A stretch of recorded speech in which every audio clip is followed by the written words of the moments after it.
In his third State of the Union address, President Biden attempted to take a defiant political tone aimed at the gridlock in Congress, never missing an opportunity to criticize his predecessor and likely opponent, Donald Trump.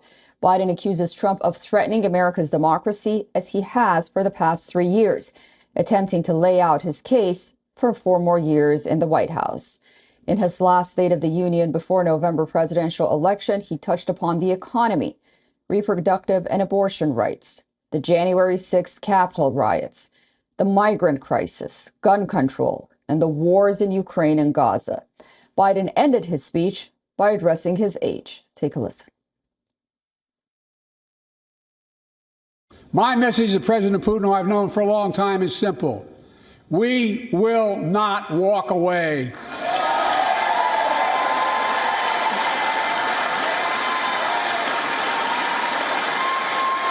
We will not bow down.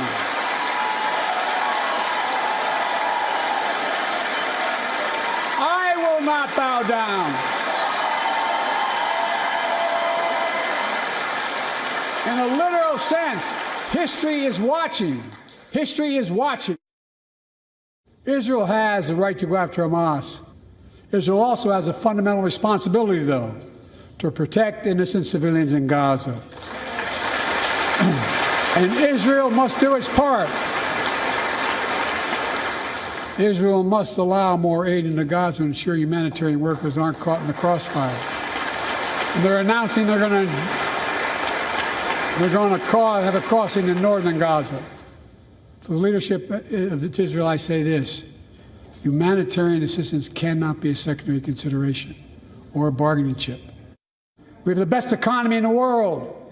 And since I've come to office, our GDP is up, our trade deficit with China is down to the lowest point in over a decade.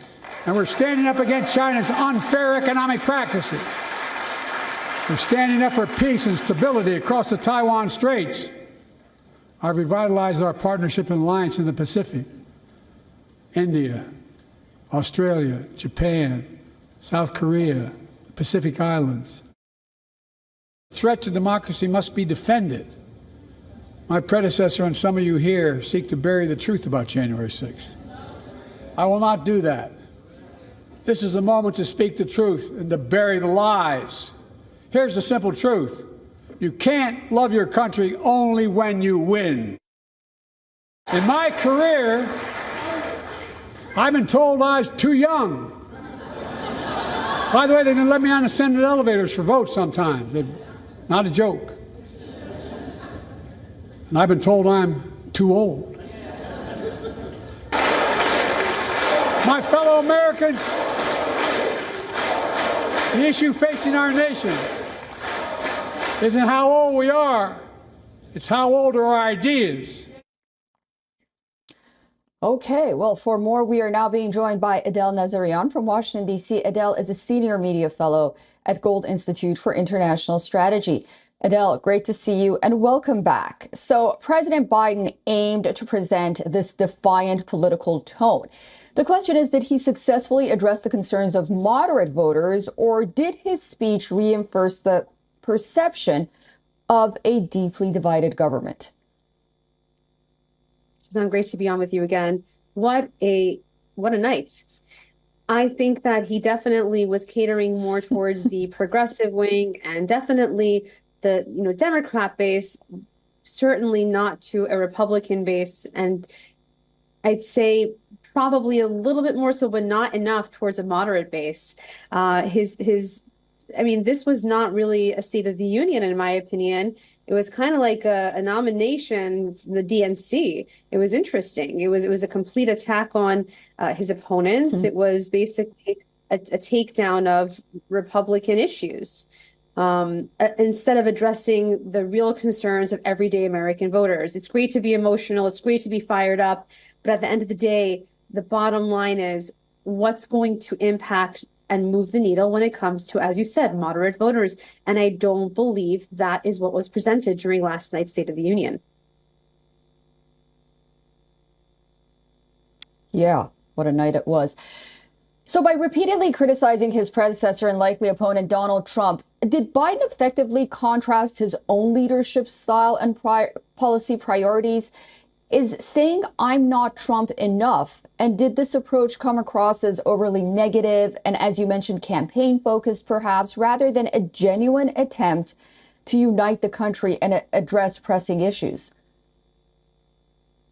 Well, I think that he definitely was taking aim at Trump. I think that's better for Trump, honestly. It definitely shows this it's game on. It's between the two of them. At the end of the day, though, I have to say he when it comes down to the issues, and this is something that I'm sure you've seen yourself, correct me if I'm wrong.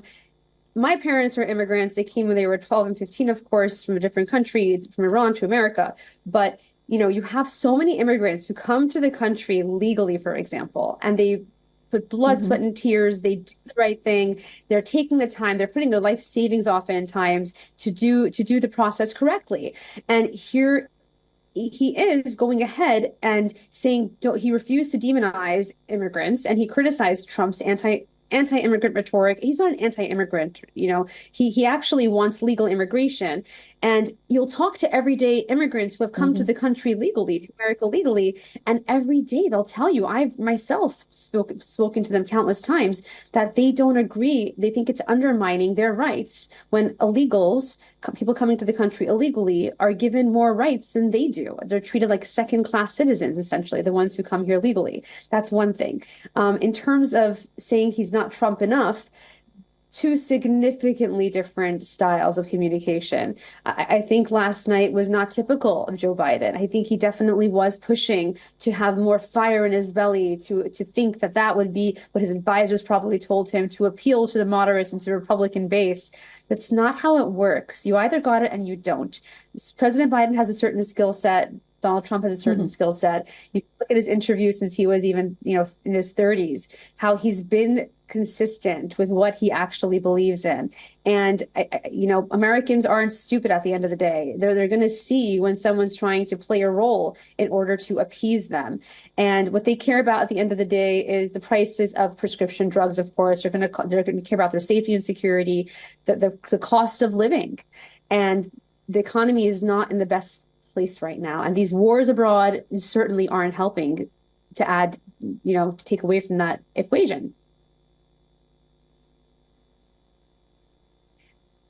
Yeah. So well said. So well said, Adele. That's very true. And the American voters across the world, really, during election times, they are so nuanced and so savvy when it comes to watching their leaders. We'll have to wait and see what happens. But I guess this is what it means to have probably the longest general election in our contemporary history. We'll see how this pans out. Great to talk to you as always, and have a great weekend. Great to speak with you as well. Thank you so much. For all the latest news, download the WION app and subscribe to our YouTube channel.